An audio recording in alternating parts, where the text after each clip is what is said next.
Hello everyone, कैसे हो आप सब। आशा करते हो सब लोग बहुत ही ज़्यादा स्वस्थ होंगे, बहुत ज़्यादा मस्त होंगे। और सुबह की शुरुआत की थी मैंने वही गर्म पानी पिया। देन आज मैंने डिटॉक्स ड्रिंक नहीं पी थी क्योंकि आज मंडे है और मंडे को नहीं पीती मैं ये सब चीज़ें, एक टाइम ही ये सब चीज़ें खाती हूँ मैं। तो मैंने ना सपोर्ट की 1 कप चाय पी ली थी और हनु जा चुका है स्कूल अपने। ठीक है, मेरे घर के ऐसे वाले काम हो चुके हैं, साफ़ सफाई वाले जो हैं।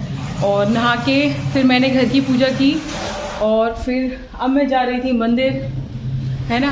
तो थाली लगा रही थी मैं मंदिर की और इधर ना मैंने वॉशिंग मशीन में कपड़े डाल दिए हैं क्योंकि धूप निकल आई है। कल तो हमारे यहाँ पे पूरे दिन ना लाइट ही नहीं थी, तो जो कल के कपड़े थे ना वो धो दिए थे मैंने, बट वो स्टैंड पे सूखे नहीं तो उनको मैंने बाहर डाला है अभी धूप में। और ये कुछ कपड़े और धुल रहे हैं आज के जो भी उतरे हैं, है ना। तो चलो प्लेट लगाते हैं, मंदिर चलते हैं। देन फिर मंदिर से आकर मिलेंगे। आप सब लोग इतने अच्छे अच्छे कमेंट्स, इतने अच्छे अच्छे कॉम्प्लीमेंट्स दे रहे हैं, वो उसके लिए दिल से शुक्रिया। बस ऐसे ही मुझे प्यार देते रहिए, मेरा मोटिवेशन बढ़ता है आप लोगों के प्यार से और कमेंट्स से। ठीक है, तो चलो मंदिर चलते हैं। और ये देखो बच्चे क्या करते हैं, अभी स्कूल जाने से पहले उर्दू का काम कर रहा था, वो ऐसे ही खुला छोड़ गया है। ये मैथ का काम कर रहा था, ऐसे ही खुला छोड़ गया है। अब स्कूल से आएगा, मैं ही सब कुछ समेट के रखूँगी, साफ़ कर दूंगी उसका कमरा, अपना कमरा सब उसके आने से पहले। ठीक है, मंदिर से आने के बाद चाय बनाऊंगी और देन ये सब काम करूंगी। लेकिन फिर वो स्कूल से आएगा और फिर से सब कुछ फैलाकर डाल देगा। पूरे दिन ना यही चलता रहता है बच्चों का, एक सामान उठाते हैं और दूसरा फेंक जाते हैं। तो क्या कहा जाए, है ना। तो चलो मंदिर चलते हैं पहले, ठीक है, फिर मंदिर से आके मिलते हैं। तो ये फिर मैं ना मंदिर गई थी और फिर मंदिर से लौट के आई थी घर पे। और मैंने अपने देखा, मैंने बाहर जंगले पे ना पॉलीथिन लगा ली है जिससे किचन में ना हवा ना जाए। अभी स्लाइडर लगवाऊंगी जल्दी से। उसके बाद आकर बना रही थी चाय, मतलब सुबह का पहला मील, है ना। और अभी बाल वगैरह कुछ भी मैंने कॉम्ब नहीं किए थे। और आपको टाइम दिखाती हूँ मैं कि मैं अभी कितने बजे ना चाय पी रही हूँ। पतिदेव बाहर चले गए थे छत पे, उन्होंने कहा कि मुझे बाहर ही चाय दे देना। और देखो 1:30 बज रहा है, ठीक है। तो लगभग 1:30 बजे हमने पहला मील लिया सुबह का, मैंने भी और पतिदेव ने भी, जो की थी चाय, जो कि बन रही है अभी। सारा का सारा मसाला डाल के ना मैंने उबालने के लिए रख दी थी। और जब बॉयल अच्छे से आ जाता है ना उसके बाद फिर मैं इसमें दूध ऐड करती हूँ। तो मैं चल दी थी उधर क्योंकि मैं मशीन में कपड़े भी डाल दिए थे, तो वो देखने के लिए जा रही थी कि चल दिए हैं कि नहीं। और देखो पेट पर से फैट बिल्कुल गायब हो चुका है, जो कि अच्छा लगता है मुझको कि बस ऐसे ही चलता रहे सब। तो ये मैं वॉशिंग एरिया में आ गई थी और मशीन में चेक कर रही थी कि ना कपड़े चल गए हों तो फिर मैं ना पानी वगैरह ऐड करूं उसमें। तो बस अब मैं इसमें पानी में निकाल रही थी। मैं ये जो कपड़े धोने वाला टब है ना, इसी में पानी भर के और इसी में ही मैं पानी में से ना कपड़े निकालती हूँ। ठीक है, उसके बाद फिर मैं कपड़े मैंने चेंज किए थे। तो मैंने सोचा कि आप लोगों को दिखा दूं कि अभी कितना ज़्यादा डिफरेंस है पहले से, है ना। तो बॉडी से फैट गायब हो चुका है। ये तभी दिखता है जब हमने कुछ चिपके हुए कपड़े पहन रखे हों, ठीक है। क्योंकि ढीले ढीले कपड़ों में तो ये सब चीज़ें पता नहीं चलती कि आपकी किस पार्ट से कितना फैट गया है, ठीक है। और कितना अंतर लग रहा है आपको अपनी बॉडी में इंचेस में। तो ये सब चीज़ें दिखाई देती हैं जब आप थोड़े बॉडी से चिपके हुए कपड़े पहनते हैं, है ना। तो मुझे तो काफ़ी अच्छा लग रहा था अपने आप को मिरर में देख के और काफ़ी खुशी भी हो रही थी कि बॉडी पहले से काफ़ी अच्छी हो गई है। ठीक है, पहले के ज़माने में ना इसको खाया जाता था, ठीक है। और हमारे बड़े बूढ़े जो लोग होते थे ना वो इसी में खाना खाते थे, लेकिन इसमें बहुत ज़्यादा हाई कोलेस्ट्रॉल होता है, सैचुरेटेड फैट होता है। तो आज के हिसाब से, क्योंकि आज मेहनत वाला काम कुछ भी नहीं बचा, आज के हिसाब से इसे खाना बिल्कुल भी ठीक नहीं है, ठीक है। और इसी से पुराने ज़माने में ना बच्चों के शरीर की मालिश की जाती थी, ठीक है। इसे डालडा घी बोलते थे, घी ही बोला जाता था इसे, और इसी को ज़्यादातर लोग खाते थे पुराने ज़माने में। लेकिन आज की डेट में हम लोग नहीं खाते, लेकिन ये बहुत ही अच्छा काम करता है। कैसे? ये हीलर की तरह से बहुत अच्छा काम करता है। आपकी एड़ियाँ फट गई हों, बॉडी पे कहीं भी स्किन एलर्जी हो, रैशेज़ हो गए हों, ठीक है, कहीं भी पित्ती निकल रही हो या इस तरीके की जो भी स्किन डिसीज़ेज होती हैं, उसको ये एक बार के इस्तेमाल से ही ठीक कर देता है।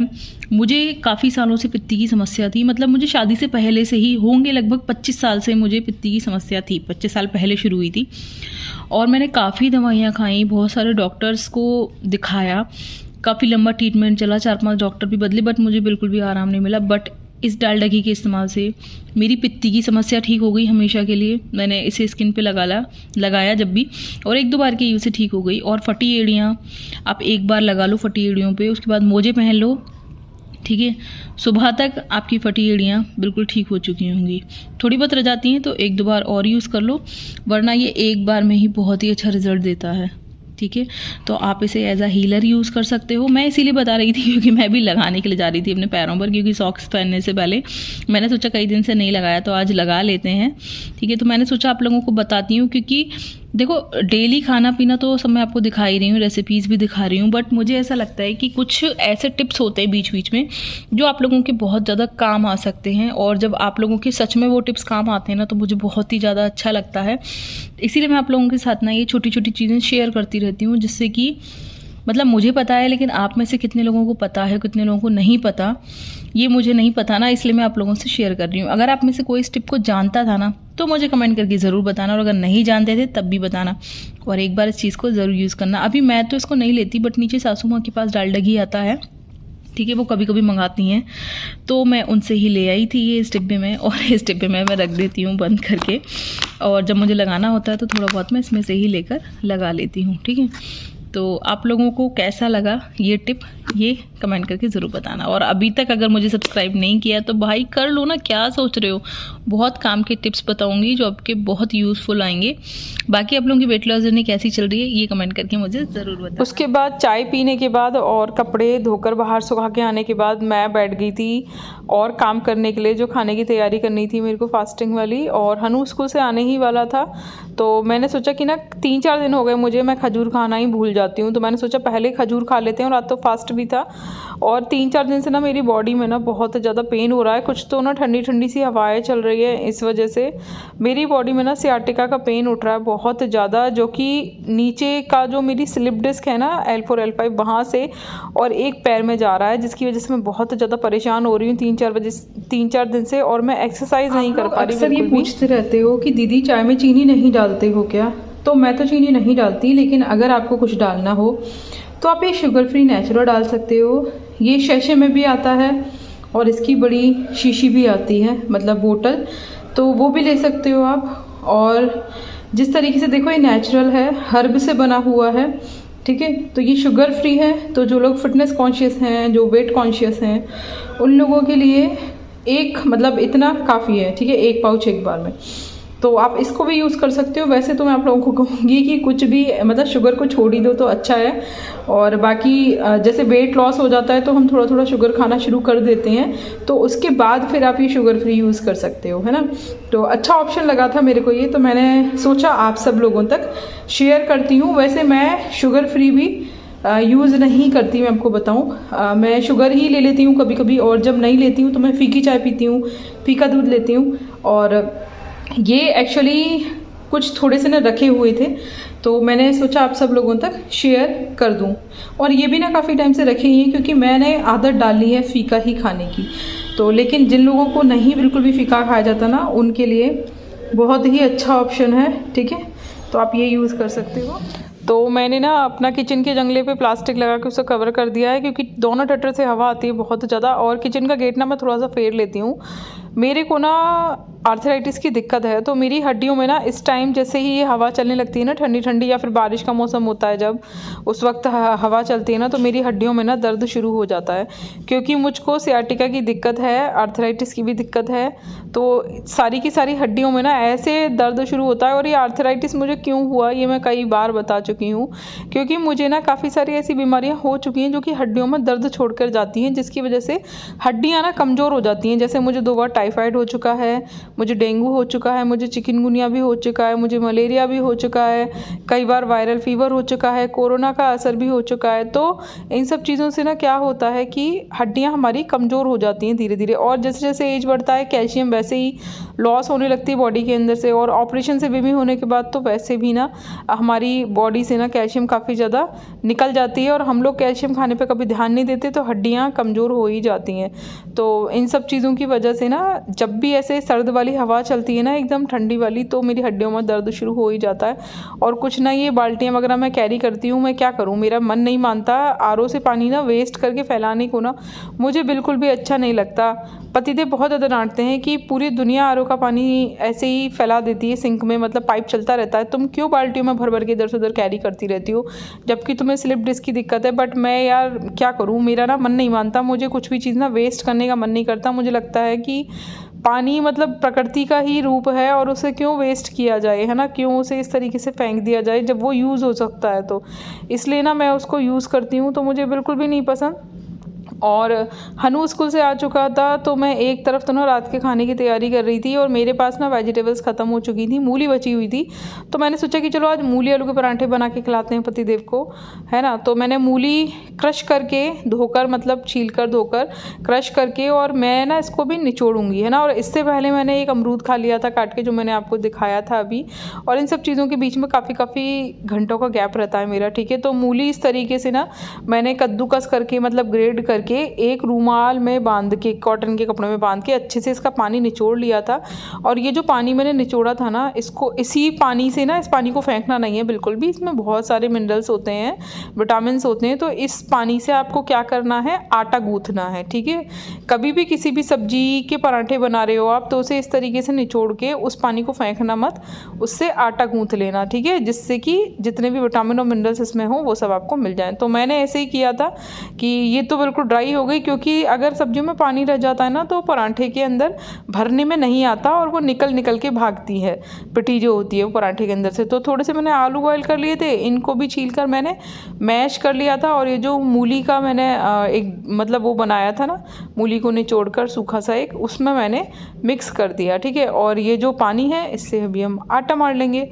और मैं कल ब्लॉग आप लोगों को अपलोड नहीं कर पाई चैनल पर, इसके लिए बहुत बहुत सॉरी।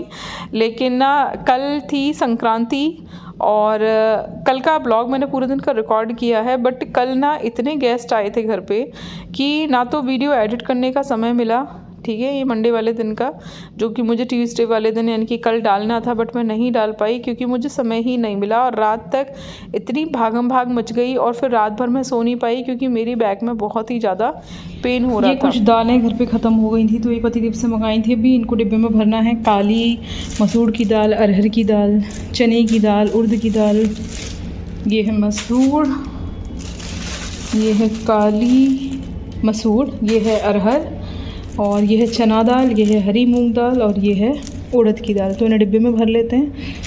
मैं ऐसे ही मंगाती हूँ 1 किलो, और फिर ख़त्म हो जाते हैं तो और मंगाती हूँ। ज़्यादा स्टोर करने पे क्या होता है कि इनमें ना कीड़े हो जाते हैं, तो एक बार में बस 1 किलो ही मंगाती हूँ। आप लोग कितना कितना मंगा लेते हो एक बार में, कि आप लोग स्टोर करके रखते हो चीज़ों को, और अगर स्टोर करते हो तो फिर कैसे स्टोर करते हो, क्योंकि मेरे यहाँ तो कीड़े हो जाते हैं बहुत सारे। तो आज का जो ये मेरा ब्लॉग है ना, ये मंडे वाले दिन का ब्लॉग है, जिस दिन मेरा फास्ट होता है, ठीक है। और कल जो आप लोगों को ब्लॉग देखने को मिलेगा वो ब्लॉग होगा ट्यूसडे वाले दिन का, यानी कि मकर संक्रांति वाले दिन का, ठीक है। मैंने क्या मनसा और मुझे क्या क्या मिला, इस बार मुझे बहुत सारा सामान मिला है, तो मुझे क्या क्या मिला ये सब मैंने उस वाले ब्लॉग में दिखाया है। तो आज का ये ब्लॉग देख रहे हो तो कल का ब्लॉग बिल्कुल भी मिस मत करना, आपको बहुत मज़ा आएगा कल का ब्लॉग देखने में। और मेरे चैनल पर जो आप में से पहली बार आए हैं और जिन्होंने अभी तक चैनल को सब्सक्राइब नहीं किया है, वो लोग प्लीज़ चैनल को सब्सक्राइब कर लो और वीडियो को पूरा देखना। वीडियो पसंद आए तो लाइक करना, शेयर करना, और आप में से कोई नया हो तो प्लीज़ अपना नेम बताना मुझको। जो मेरे रेगुलर सब्सक्राइबर्स हैं, जो रोज़ वीडियोज़ देखते हैं ना, कमेंट और लाइक करते हैं, उन सबके नाम तो ना मुझे लगभग याद ही हो गए हैं, लेकिन जो लोग नए हैं वो लोग प्लीज़ अपना नाम ज़रूर बताना, क्योंकि देखो चैनल पर नेम कुछ और होता है और आपका रियल नेम कुछ और ही होता है। क्योंकि कभी कभी ना हम ऐसा करते हैं कि जैसे बेटे के या बच्चों के या फिर हस्बैंड के चैनल से हम लोग वीडियोस देख लेते हैं, तो उसी से हम लोग कमेंट भी कर देते हैं। तो प्लीज़ अपना नाम भी ज़रूर बताया करो, और अपना नाम बताने के साथ अपनी एज, वेट और ये सब चीज़ें भी मुझे ज़रूर शेयर किया करो, ठीक है। और अगर आपको बॉडी में कोई प्रॉब्लम है तो आप वो भी मुझसे शेयर कर सकते हो, क्योंकि मैंने अपनी काफ़ी सारी बीमारियों को ना रिवर्स किया है, लेकिन ये सब बीमारियाँ जब एक बार हो जाती हैं ना, तो आपको ना लाइफ टाइम उनका ध्यान रखना पड़ता है, वरना कोई भी बीमारी वापस आ सकती है, ठीक है। तो इसीलिए हमको हमेशा ना हेल्दी डाइट लेनी चाहिए, जिससे कि हमारी बीमारियां कंट्रोल में रहें। तो मैंने वो जो मूली वाला पानी था ना, उसको मैंने आटे में डाल दिया था और थोड़ा सा और पानी ऐड करके मैंने एक अच्छा सा डो लगा लिया। उसके बाद ये जो हमारी मूली और आलू की पिठी मैंने बनाई थी ना, मतलब भरावन पराठे के अंदर भरने के लिए। उसमें हरी मिर्च कट की, थोड़े से मसाले डाले थे मैंने, और उस मसाले में मैंने क्या क्या डाला था, सेंधा नमक। नमक तो मैं मतलब बिल्कुल पराठे बनाने से पहले ही ऐड करती हूँ, बट फिर भी मैं आपको बता दे रही हूँ। उसमें सेंधा नमक डाला था, सूखा धनिया डाला था, हींग डाली थी और मिर्च डाली थी, बस यही डाला था और इसके अलावा मैंने कुछ भी नहीं डाला। और इस सबको ना अच्छे से मिक्स करके, थोड़ी सी मैंने इसमें खटाई डाली थी, इन सबको अच्छे से मिक्स करके एक अच्छा सा मैंने डो बना के रख दिया इसका भी। तो बड़ा मज़ा आता है ठंड में ना इस तरीके की ना खस्ता पराठे बनाने में, और सबको अच्छे भी लगते हैं। और इसके साथ मैंने रायता भी बनाया था छौंके वाला, जो मैं अभी आपको दिखाऊंगी। तो ठंडों में ना मंडे को ज़्यादातर ना पतिदेव आलू के पराठे बनाने को ही बोलते हैं, उनके फेवरेट हैं आलू के पराठे। लेकिन मैं और हनु, हम दोनों आलू के पराठे खा खा के ना पक चुके हैं, इसीलिए मैं हर मंडे को आलू का ही कुछ और बनाने की कोशिश करती हूँ, जिससे कि पतिदेव को भी पसंद आए। तो आप लोग देख रहे हो ज़्यादातर कि अब आपको हर मंडे को ना कुछ नया देखने को मिल रहा है, बार बार आलू के पराठे देखने को नहीं मिल रहे। लेकिन पिछले पूरे सीज़न इतने आलू के पराठे खाए हैं हमने कि पक चुके हैं आलू के पराठे खा खा के। तो ये मैं बना रही थी छौंके का रायता, जिसमें मैंने दही को चलाया था और उसमें थोड़ा सेंधा नमक, थोड़ा काला नमक और हींग और जीरे का मैंने छौंका मार दिया था। देखो छौंके वाला जो रायता होता है ना, जो दही होता है, ये सर्दियों में नुकसान नहीं करता। तो अगर आपको कभी खाना हो ना, तो या तो बथुए को पीस कर डालना या फिर छौंके का खाना। बथुए का रायता ना कम पसंद है पतिदेव को भी और हनु को भी, तो इसलिए मैं नहीं डालती और छौंके वाला ही डाल देती हूँ। और इन दोनों को ना बूंदी भी नहीं पसंद रायते के अंदर, इसलिए मैं वो भी नहीं डालती, मैं सादा ही बनाती हूँ ज़्यादातर। और या फिर कभी जैसे ये लोग मीठा दही वगैरह खाते हैं तो मैं वो दे देती हूँ, ठीक है। तो बस इसी तरीके से ये मैं बना लिया है मैंने रायता। आप लोग कैसे बनाते हो ये ज़रूर बताना। हमारे अलीगढ़ में तो इसी तरीके से बनता है। और इधर ना मेरी सरसों का जो तेल की कैन थी ना, उसमें से सरसों का तेल ख़त्म हो गया था, तो मैंने ना नया टीन मंगवाया था। और ये जो ऑयल डिस्पेंसर है ना, जिससे मैं ऑयल इसमें पलट रही हूँ, ये ना मैंने लास्ट ईयर मंगाया था और मैंने इसकी वीडियो भी शेयर की थी। काफ़ी सारे लोगों ने बोला दीदी हमारे पास है, और काफ़ी सारे लोगों ने इसका लिंक मांगा था, जो कि मैंने शेयर कर दिया था। तो आप सब लोगों ने मंगा ही लिया होगा। अगर किसी को चाहिए हो तो बता देना, मैं फिर से कम्युनिटी में इसका लिंक शेयर कर दूंगी। इससे ना बहुत आसान हो जाता है ऑयल निकालना, जितना हमें चाहिए हम उतना ही निकाल सकते हैं। हैंडपम्प की तरह से खींच के निकल आता है। और फिर इस पर एक ढक्कन भी होता है जिसको आप बंद करके रख सकते हो। तो वरना क्या होता है कि जब भी हम किसी चीज़ की केन खरीदते हैं ना, तो हमें पतिदेव की ज़रूरत पड़ती है उसमें से ऑयल पलटवाने के लिए, घी पलटवाने के लिए। लेकिन अगर ये ऑयल डिस्पेंसर मंगा लोगे तो कोई नीड ही नहीं होगी, अकेले ही सब काम कर सकते हो। तो मुझे तो ये पर्सनली बहुत ही ज़्यादा अच्छा लगा था। उसके बाद मैंने सेका था खस्ता पराठा, और ये मैंने थाली लगा दी थी, जिसका सबसे पहले भगवान जी को भोग लगाया, फिर पतिदेव को और हनु को खाना खिलाया, और फिर मैं भी खाना लेकर बैठ गई। और ध्यान रखना, खाने को अच्छे से चबा चबा कर खाना है। आज का ये ब्लॉग आपको कैसा लगा, आज की रेसिपीज़ आपको कैसी लगी, ये मुझे कमेंट करके ज़रूर बताना। और इसके बाद ना मैं ना रात का दही जमा रही थी, तो मेरे एक सब्सक्राइबर ने बोला था कि दीदी इस दही को ना जमाकर आटे के कंटेनर में रख देना। तो मैंने सोचा चलो आज आटे के कंटेनर में रख के दही जमाते हैं, और नेक्स्ट डे की वीडियो में आपको सुबह सुबह इसका रिजल्ट भी देखने को मिलेगा, ठीक है, कि इसका रिजल्ट कैसा आया और कैसा दही जमा। वरना मैं तो शॉल के अंदर ही रख कर दही जमाती हूँ या फिर हॉटपॉट में दही जमाती हूँ, बट मैंने आप लोगों के लिए आटे के कंटेनर में रख कर दही जमाया है, और इसीलिए मैंने आपको शूट करके भी दिखाया है, जिससे कि आपको पता चले कि इसका रिजल्ट क्या आएगा, ठीक है। तो दूध को काफ़ी तेज गर्म करके उसमें दही लगा के, जामन लगा के, और मैंने इस तरीके से ना आटे के कंटेनर में अच्छे से इसमें स्पेस करके लोटे के चारों तरफ और अच्छे से रख दिया था। और फिर मैंने इसको ढक भी दिया था। मुझे बहुत ज़्यादा डर लग रहा था, क्योंकि हमारे घर के बराबर वाले ना उसमें कारखाना, उसमें मशीनें चलती रहती हैं, तो ड्रिल होकर कहीं ऐसा ना हो कि मशीनों की वाइब्रेशन से ना ये दूध आटे में ही गिर जाए। लेकिन ऐसा हुआ नहीं। तो अब नेक्स्ट डे इसका रिजल्ट देखेंगे, जो आप देखने के लिए तैयार है ना। उसके बाद मैंने खाया 1 घंटे बाद वेट लॉस चूरन, वही नाइट वाला। और उसके बाद ना पतिदेव नया च्यवनप्राश लेके आए हैं, तो उसके 1 घंटे बाद मैंने पिया दूध च्यवनप्राश के साथ, और फिर मैं आराम से सो गई थी। और ये दही वाला जो रिज़ल्ट है ना, ये नेक्स्ट डे ज़रूर देखना, ज़रूर बताना मुझे। और आई होप कि आज का ब्लॉग आपको पसंद आया होगा। तो वीडियो को लाइक शेयर ज़रूर कर देना, कमेंट करके बताना कि कितना अच्छा रिज़ल्ट रहा है आपकी बॉडी का। आप लोगों ने आज मेरा इतने दिन का रिज़ल्ट देख ही लिया है, मैंने आप लोगों को दिखाई दिया है। बाकी जैसे भी होगा मैं धीरे धीरे आप सब लोगों तक शेयर करती रहूँगी। तो उम्मीद करती हूँ कि आपको आज का ब्लॉग बहुत ज़्यादा पसंद आया होगा और मेरे वीडियोज़ आपको अच्छे लग रहे होंगे। तो चलो चलते हैं और मिलेंगे नेक्स्ट ब्लॉग में। तब तक के लिए tata bye bye, good night.